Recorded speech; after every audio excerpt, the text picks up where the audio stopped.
ഞാൻ ഈ glass ബോട്ടിലായാലും plastic ബോട്ടിലായാലും കൂടുതൽ വർക്കും കാര്യങ്ങളും എല്ലാം ചെയ്യുന്നതിൻ്റെ ഒരു കാര്യമുണ്ട്. ഈ പ്ലാസ്റ്റിക് ബോട്ടിലുകൾ നമ്മളെ മാലിന്യത്തിലേക്ക് പോയാൽ ഒരിക്കലും അലിഞ്ഞ് ചേരത്തില്ല.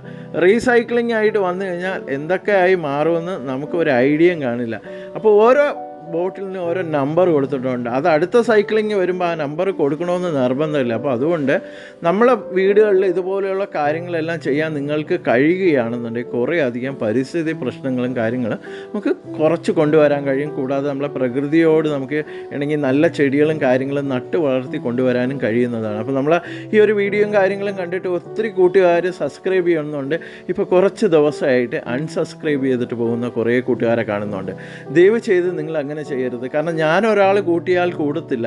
നിങ്ങളെല്ലാവരും കൂടി ഉണ്ടെങ്കിൽ നമുക്ക് കുറേ മാറ്റങ്ങൾ ഇവിടെ കൊണ്ടുവരാൻ കഴിയുന്നതായിരിക്കും. വീഡിയോ ഇഷ്ടമാകും. ചാനൽ സബ്സ്ക്രൈബ് ചെയ്യുക. ഇൻസ്റ്റഗ്രാമും ഫേസ്ബുക്കും ഫോളോ ചെയ്യുക.